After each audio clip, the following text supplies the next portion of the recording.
so much.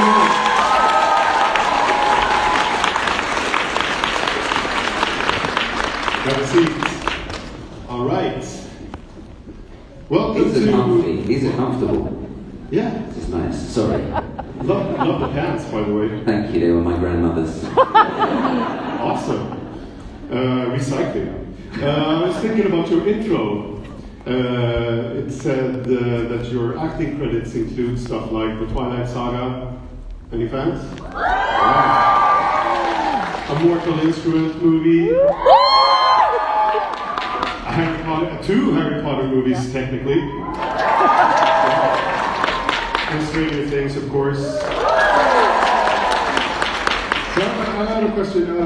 Is it a coincidence, or is there a reason that you gravitated toward these sort of Comicon friendly sci-fi fantasy stuff? Just a fucking weird guy. Aren't we all? Yeah, that's true. I don't know. I think I've always lived in like a bit of a fantasy, and I think that those stories are the stories where I feel safest. They're the stories where I feel most connected, and they're the stories where a lot of the times, I suppose in like the fantasy genre as a whole, it's that world in which we should be or could be living in. It's quite, it's almost like a bit like a utopia, and I like the beauty of that. I really do. Yeah. That's cool. Speaking of fantasy, you're set to appear in another big franchise, the upcoming season of Rings of Power, right? That's right. Can you tell us anything about that? I could tell you absolutely nothing. Okay. I'm having an incredible time working on it. Every time I start talking about it, I get really emotional because, again, that's a world that I love. It's filled with so much heart and soul and love. There's so much to pull from. I think that's one of the greatest things about Tolkien as a writer is the fact that you can find him in all of it. Right. And that's where I'm leaning into with it. It's like I'm leaning into him a lot, which is really nice. I'm just having a really good time doing it. The cast are amazing, and I'm working with some old friends as well, so yeah, it's very cool. That's cool. Very cool. So I'm going to ask you a couple of more questions. While we ask the audience if you guys have any questions for Jamie.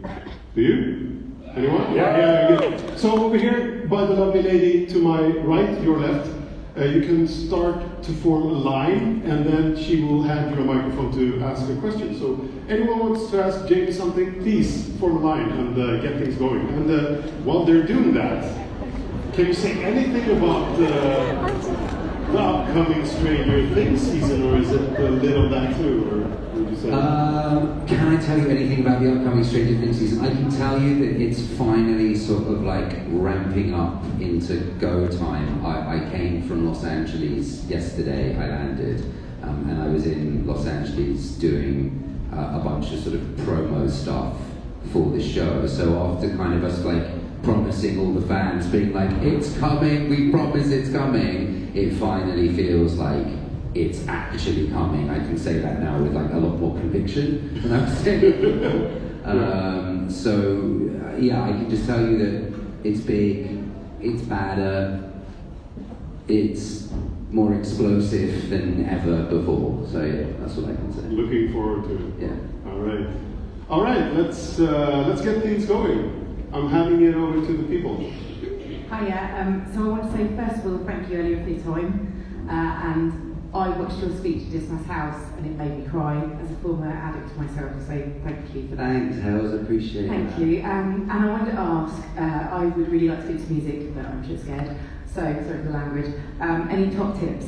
I'm shit scared too. Does that help? I saw your Instagram the other day when you came on, I was like, shit, what? And then you were like, I'm going, bye. It's so scary, it freaks me out. Write. I think just write all the time. Like I have fallow periods of like feeling disconnected from myself, But even during those periods, I do force myself to write because I know that at a certain point, I will feel again. And that's the thing as a writer, is it's like, and as an addict as well, I love to feel so much, and when I'm not feeling, I'm like, this is horrid, like, where is my feeling here? So yeah, just write, and then you'll strike gold. You're welcome, thank you. Thank you. Hi. Hi, what's your name? My name is Lucas. Hello Lucas, my name is Jamie, it's nice to meet you. My brother is a big fan of you, and I'm wondering why did you not be in a big scene?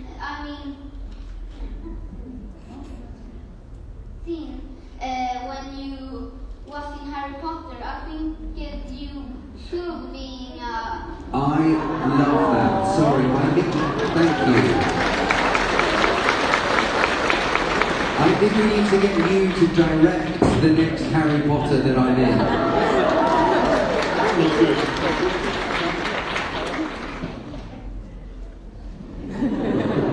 Thank you, Lucas, everybody.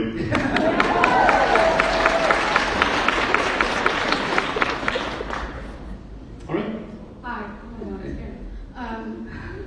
so Jamie, as a musician, we've seen kind of this musical evolution across the years and everything that you do.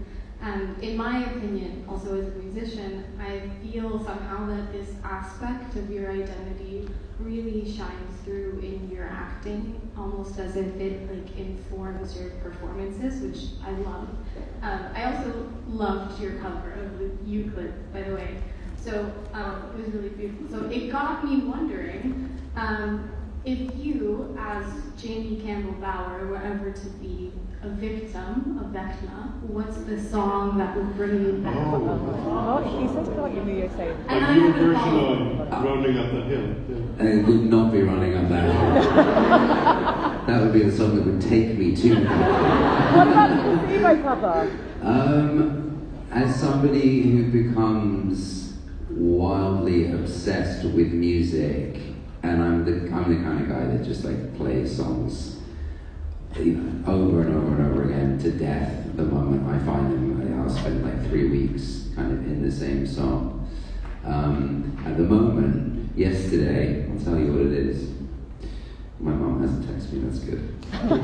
Aww. At the moment, Dexter and the Moonrocks did a cover of I think it's a cover of a Tyler Childers track, but Tyler never recorded it, called Messed Up Kid, and there's only a live version of Tyler doing it, and there's only a live version of Dexter and the Moonrocks doing it as well, and that's just like consistently on repeat at the moment, so that would take me out of it. And I also just want to say thank you for seeing me.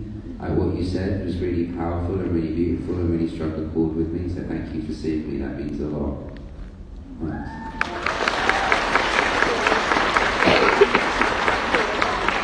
Hello. Hi, Jamie. My name is Gabriel, and thank you so much for being here. Hi Gabriel, you're welcome. Thank you for being here. We met each other last year at East European Comicon in Romania, so it feels a pleasure for me to meet you once more. Nice to see you.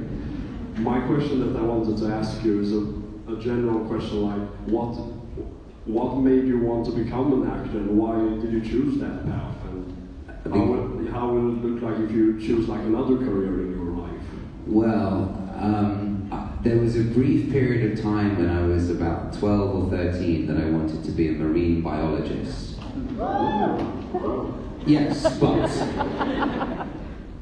where I grew up on the south coast of England, you don't get to go swimming with dolphins as a marine biologist. You study flatworms. So that dream died pretty quickly. But as far as performance is concerned, it was always the thing that I did. When I was, 7, 8, 9, I was putting on shows in my parents' living room, making them watch me do covers of songs.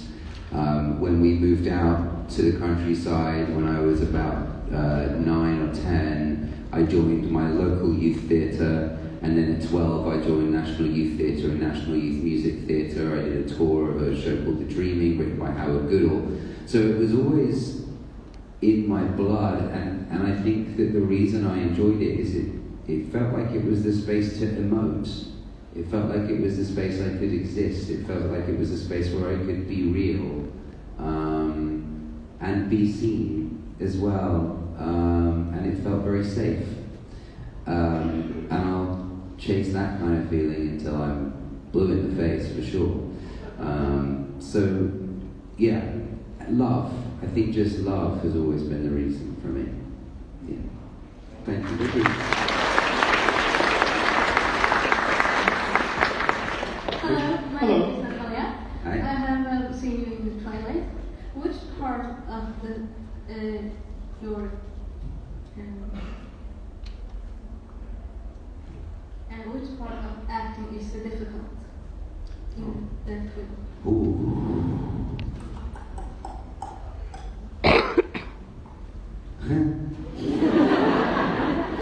I don't know which part is difficult. I think sometimes movie sets can be quite high pressure environments. You know, they can be quite pressure cookery, particularly when there's time. You know, for instance, if you're doing a night shoot and it needs to be done during the night and the sun is coming up at 6 o'clock in the morning and you've got half an hour to shoot this thing, you know, there's quite a lot of pressure, but it's quite fun as well at the same time. I quite enjoy those moments. There's a lot of people, so that's always interesting, but I like being around people. What's the hardest part? I don't really know. Sometimes I find like the interview part's really fucking boring. Like, not this, I like this, but like, I'm like a press junket and like, whatever, and like, I don't want to fucking talk about myself for like 5 days straight in a hotel room, you know. I'm an egomaniac, but not that bad. So yeah, that kind of stuff. Well, thank you.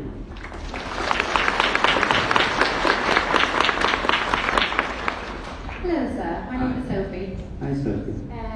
I wonder, you always kind of play the bad guy, except from the Sweeney Todd character and the Thomas and Friends. Oh yeah! Sorry. Yeah, you didn't mention that earlier. I left that bit out. Yeah. Since I'm a mother of 4, I know all Thomas and Friends, so yeah. So if you have like a dream character that you would love to play, who would it be? Like James Bond or... Look at me, am I going to play James Bond? Yeah. You can. A Bond girl, maybe. Dressed like a rock and roll star with your granny's pants, so you can be anyone you want. Do you know what? I would like to be a Bond villain at some point. That would be really fun. That would be really fun. Thank you very much. You're welcome. Can I hijack that? Speaking of Thomas and Friends, you haven't done that much voice acting, have you? I'm thinking you have a lovely voice. So, that's it. And you must have other stuff in your back pocket than the veteran thing. So what would you say? Yeah. I've done a bit. I've done some stuff. I've done some sexy stuff.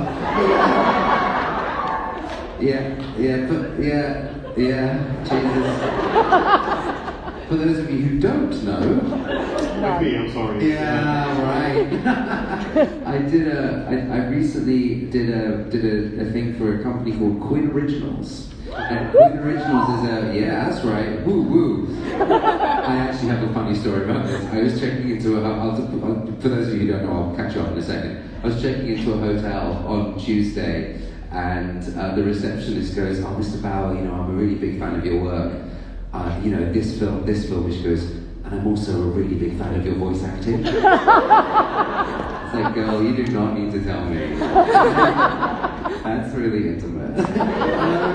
So yeah, it's a for women by women run company. It's kind of fantasy, romantasy, audio, erotica, basically. Oh, cool. Yeah, I was not aware of that, but maybe I'm not the target audience. Do you want the link? Sure. Well, I'm guessing my wife would love it. So, Best 7 quid ever spent. sounds like her thing. She likes the romantasy stuff, so maybe, yeah. Right, but I was thinking more like kid-friendly, like cartoons and video games. But never mind. Let's move on. Please, let's move on. Sorry. Hello, Jamie. I'm Matilda. Thank you for being so lovely before doing this photo shoot with me and my daughter. Oh, you're welcome. Yeah. I have a question. Growing up, which movies had the biggest influence on you and sort of maybe steered you into the direction of acting and so on? That's a really good question, and one I've never really pondered. I mean, my dad always used to make me watch like war movies growing up, like The Great Escape or like Bridge Over the River Kwai. Like, that was very much his thing. I got into horror movies really early. Like, I was, kind of obsessed with movies like The Ring, but like the original Japanese version, Ringu and Grudge and stuff like that too. And then, like my comfort films now are movies like Lord of the Rings, so to participate, to participate in that show now is a huge deal for me, but I don't think there was ever like one film or a series of movies that I watched as a kid that I was like, oh, I want to do that. It was just kind of in me to do it. And like I imitate, like I'm a really big imitator. Like you go back and this sounds so up my own arse, but like you go back and like look at a photograph of me from the premiere of Sweeney Todd. I'm wearing this like silver suit with a black bolo tie, and my hair. I tried to make my hair like super frizzy. That's because I was listening to a shit ton of Bob Dylan at that time. So like. I've always just kind of seen things and been like, oh, I want to try that and try and do this and see where I felt most comfortable. And actually, I've just ultimately figured out that being myself is just ultimately the best thing. So that's it. Hello. Hello. I'm Angie again. Hi, Angie. And at first, I want to thank you for your music. You helped me last year through a really hard time. And yes, thank you.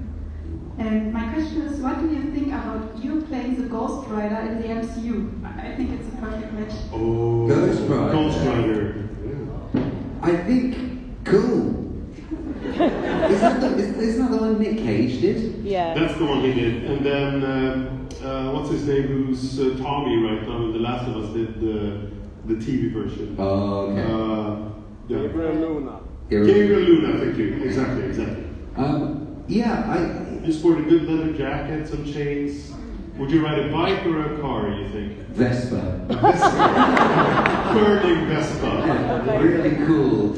I think if the script was right, it would be great. Like there was a definite time where like I was, I was out in Kuwait a few years ago, and like I spoke about potentially wanting, showing interest in the idea of potentially playing Scarecrow if ever it came along, and I like that story, I like that character. I think he's quite similar to Henry Creel in a way, he's that sort of nerdy, sort of bookish type that's kind of pushed aside and bullied into a state of having to be something else. So that's always really interesting. I think, the script just has to be right if it's right, and it comes when it comes, but if they were to come a knocking and it read well, then sure, why not?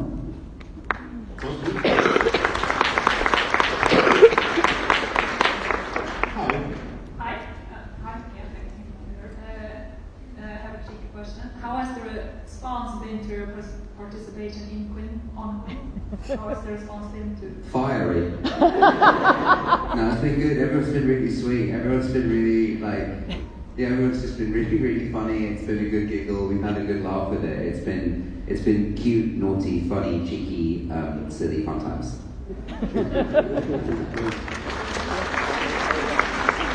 Overwhelmingly positive is what I should have said. Yeah. 90% good reviews. Hello. Hi, I'm Emily. Hi, Emily. I want to first thank you, Jamie, for using your voice in the trials. Yeah. Thank you so much. You're welcome. Someone already asked my questions. I had to quickly come up with another one, and I was like, speaking of the trials.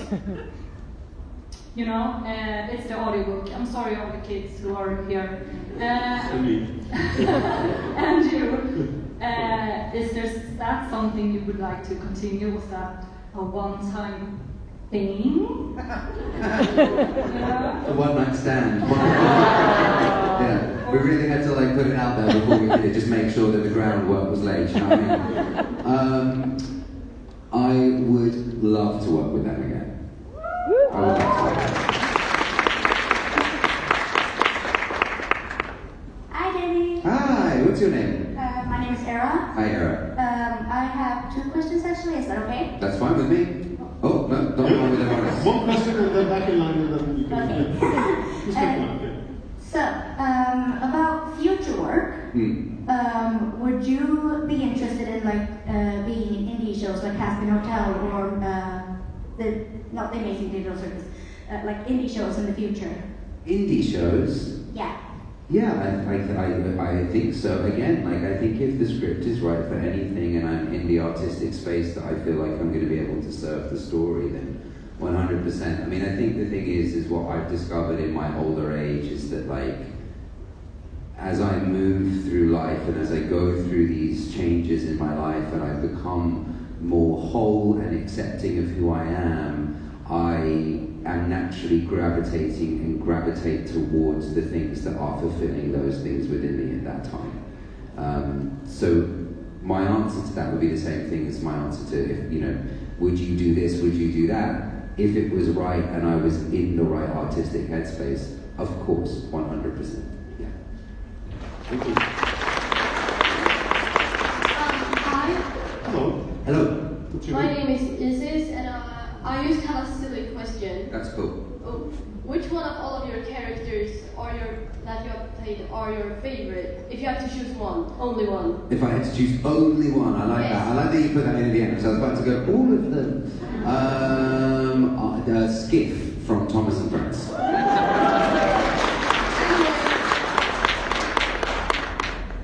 Anyways, it's so nice that you're here. Oh, thank you. It's so nice to hear you. You look amazing, by the way. It's so cool.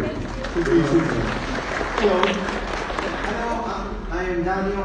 I'm a really big fan of US back named Stranger Things. Yeah, that's a really big fan, and I really love obvious development. Can I ask a Stranger Things question about the upcoming season? About the theory about it? Yeah, you can ask me. Whether or not I answer, Daniel, we'll find out. But you can ask me for sure. Yeah. Is that in one of the episodes in the season 4, or if you're asked about how to, they have a lot of D&D stuff often referenced in it, like Your Name is Vecna, and then as a character in the D&D game. And in one of the scenes between Bill and Mike, they have a picture of a 3-headed dragon and about it. And some people theorize that you will create a 3-headed dragon, like you created the Mind Flayer. And will that be possible? A sort of like Game of Thrones, Stranger Things mashup.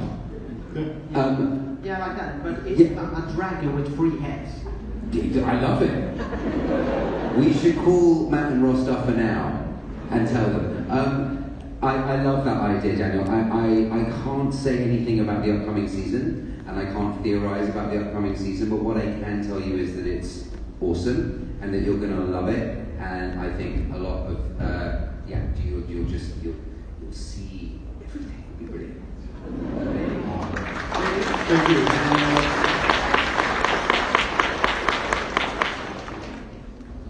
All right. Hello. What was your favorite moment when you were recording Stranger Things? My favorite moment. I've got a few favorite. The makeup. Waking up at 2 in the morning. I have a few favorite moments. I've always loved going to work on that show. I always just loved turning up to work. It was an amazing group of people I got to work with, and an incredible cast and crew. Some of my favorite moments though are with Millie. The episode 7 in season 4 was really beautiful, and because we were just so in it for like 3 days, and then we were supporting each other and loving each other through that whole process. I saw some pictures from season 5 the other day of us just like again working together and like just like being friends as well at the same time. So I think a lot of times just working with Nils really keeps me afloat because I love her so much, and we have a really strong bond and a good friendship. Thank you. Hi. I'm Sonia. Hi, Sonia. It's just, first of all, I promised my friend who couldn't make it here to say hello from her. But now my question. I love theatre and acting too, and you are really a motivator for me, like inspiring me to go on with it. It's just, do you have any tips for like how to be an actor? How to be an actor? How to be an actor? Goodness. You do theatre and stuff, do you? Yeah. That's amazing, well done, that's awesome. I think a few things, like, thank you first of all for saying I'm a motivator, because I think it's really important for me to acknowledge the fact that, like, there are also other people that keep me motivated as well. So people I work with, if I'm ever going through a period where I don't feel like connected, or if I feel uninspired, I'll call them. And my agent, who I've worked with since I was 18, you know, he said some things to me over the time. He's always like, darling, if you ever feel unmotivated, go to a gallery. And I'm like, okay, I'll go to a gallery, whatever you say, Simon, like, come off. But I think in terms of, like, being an actor, it's don't be afraid to tell the truth. Don't be afraid to live your life in a space of truth. Don't be afraid to be yourself, because you are the only person that can give the thing that you have. You're going to have something completely different to what I have. And what you have is so powerful and so beautiful. And it's just about being able to tap into that and hand it over, even though it feels scary. And I think that's one of the things that I love about acting, is it's kind of like falling in love. You know, you're kind of just there being like, this is me, take it or fucking leave it. So yeah, just be yourself, just do you, be you, tell your truth, and if it feels like you need to scream, scream.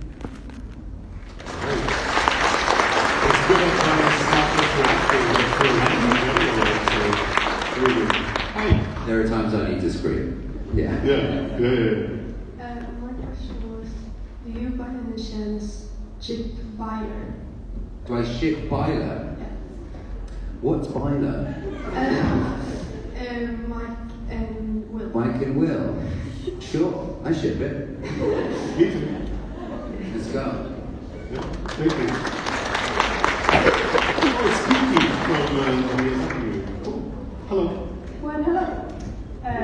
Jamie. I am Ronja, and I was going to ask you how old you were when you got your first tattoo. Because I'm 13 and my mom will let me get any. Yeah, no, that's good. No, it's not. I want some, and she won't let me have. Wait 5 more years. Come on. I feel like I'm being triangulated here in a relationship. Jamie said I could get one. I am not putting myself in that situation. I am way old enough to know that is a bad position to be in. When I got my first tattoo, I was 17 or 18? 17 or 18. So you've got a few years. That's underage. You have to be 18, so like... I don't have any tattoos, I don't know what you're talking about. All right. Thank you. I'm Carolina. Hi, Carolina. And I have a question about specifically musical roles, like the one you did in Sweeney Todd. What do you find the most challenging about those roles?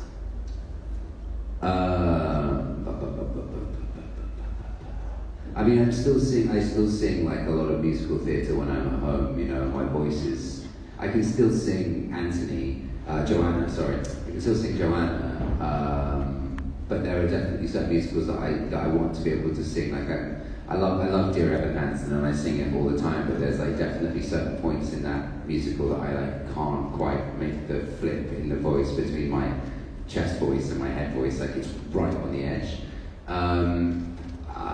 So in terms of like what I find the most difficult, I mean, I suppose it must be the same kind of thing, I guess, sometimes as like making a music video, because sometimes when you're doing a film musical, you're having to, you've already sort of done the pre-recording of the vocal, and then you're going on to set and you're having to sort of sing along to the track, but you're not being recorded whilst doing it, and that's always quite a sort of weird experience to go through. But there's nothing particularly different, I don't think, between a musical or a play or a film in terms of what it is that you're trying to do, which is just sort of tell the story, I think. All right, thank you. Do you have any music for yourself? Do you have any upcoming music that you're releasing by yourself? Nothing that's like on the slate. I'm very quick when I release my music. Like I'll sit on things for a minute, and then when it's time to fully track it and put it out, that period of time tends to take about 3 weeks. So I'll like track it, and then I'll call the person I work with, and I'll just be like, all right, 3 weeks time, this song is coming out because I've now done it, and I don't want to sit on it any longer. So I write all the time, and I definitely I'm in a good spot with writing at the moment, which is really nice. I feel very lucky and fortunate that that's happening. Yeah, we'll see. We'll see. Okay, interesting. Thank you. All right. Hi. Hello. Hi. My name is Danya, and I have a test question for you. Oh shit. I would love it if you could answer honestly. Fuck, marry, kill. A Dementor from Harry Potter. Yeah. Vecna from Stranger Things. Or Edward Cullen from Twilight. I'm gonna kill the Dementor. Who's that? What were you hoping for?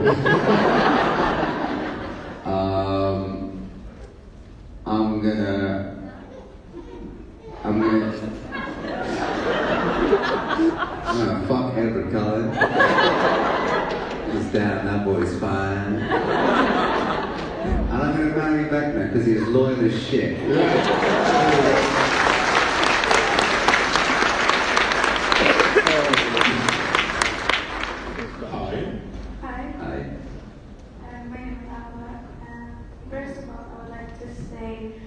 I really think you're a big inspiration, and I really like your acting skills, and I think you're very cool. And my question is, how did you come up with the voice of Vecna, and could you do it now?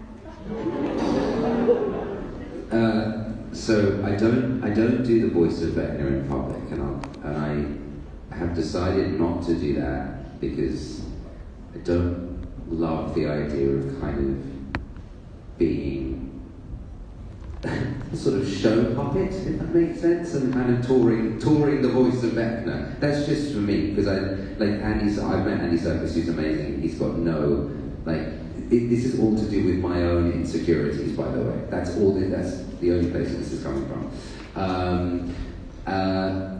So how I came up with it was, I was trying lots of different things, and I was going through different movies and references that I could use, and I knew that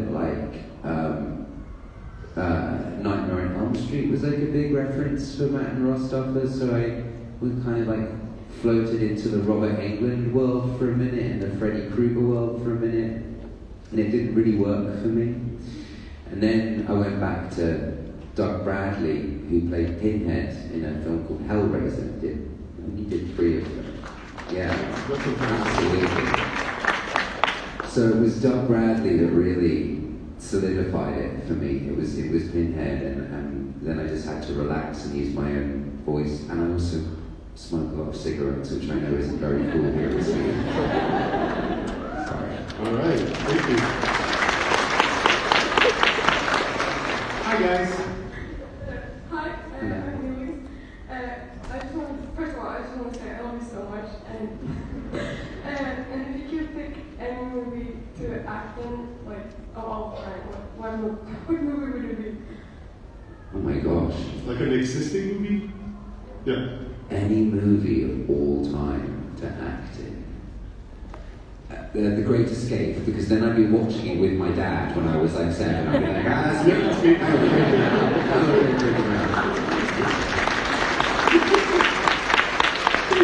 Thank you. All right. Hello. Hi, I'm Ingrid. What was sort of your process of getting into Hollywood? Like first starting out? Getting into, sorry? Like Hollywood or like just cinema in general? Oh, Hollywood and cinema in general. I can't lie. I was very, very fortunate. I was very, very lucky.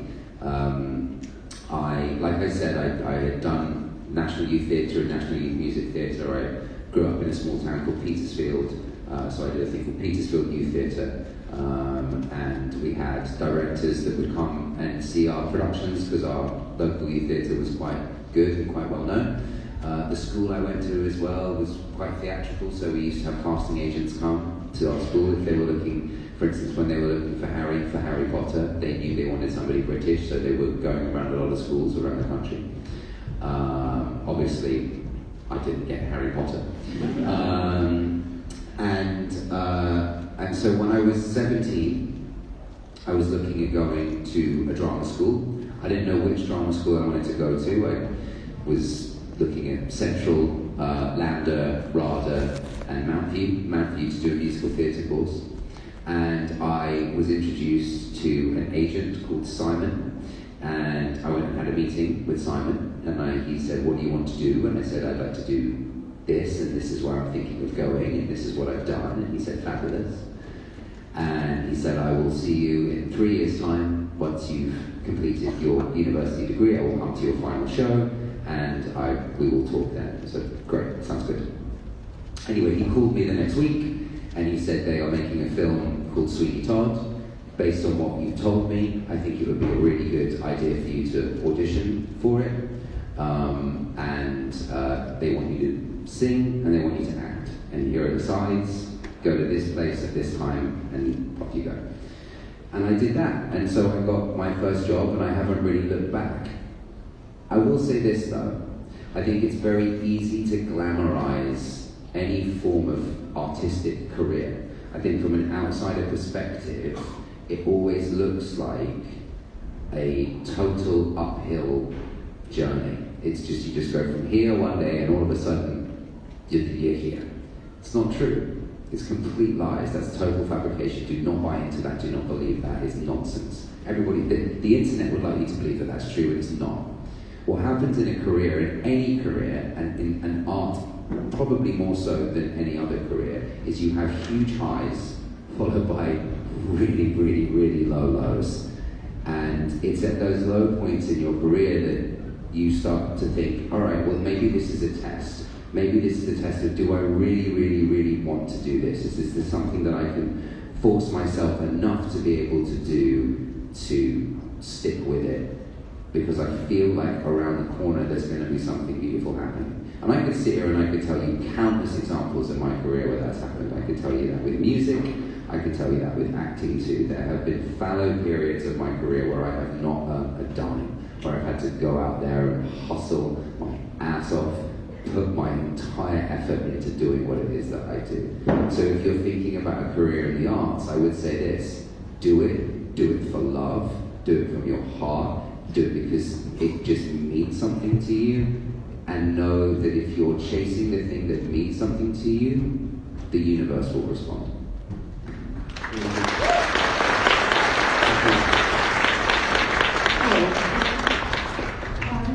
Hello. I have a question. If you could explain the Stranger Things season 5 in 3 words, what would it be? It's coming soon. Thank you. our last question.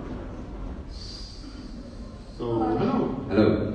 My name is Tilda, and my question is, when you were filming for Stranger Things Season 4, was there anybody from the rest of the cast that you felt like you clicked with and talked a lot, like became a good friend of yours? Also, I think your acting is absolutely amazing. Your role as Vecna, or, one, was just wonderful. Thank you so much for saying that. Yeah, again, Millie and I really connected. Sadie too, but Mills and I we were at the read-through, and she sat in front of me at the read-through, and the moment I started talking, she turned around and looked at me in the eyes. And I just kind of knew that it was on. I knew that we were going to have fun. I knew that we were going to be friends. I knew that we were going to connect. And she was I think she was 16 at the time I met. I think she turned 17. Well, yeah, that's right. She turned 17 whilst we were working on season 4, and I was 33. So the age gap is ginormous. But she's so sweet and lovely, and we were just she made me feel like I was back at school again. We were just super giggly and talking about whatever you talk about when you're 16, you know what I mean. Yeah, and that relationship just hasn't changed. She's just the bomb, and she's just the best, and I adore her and I love her, and she's kept us all afloat, but she kept me afloat a lot during season 5 and a lot during season 4. She was somebody I could rely on. She was somebody I could just go to. We could just hang out, and everything just was good. So yeah, Mills, for sure.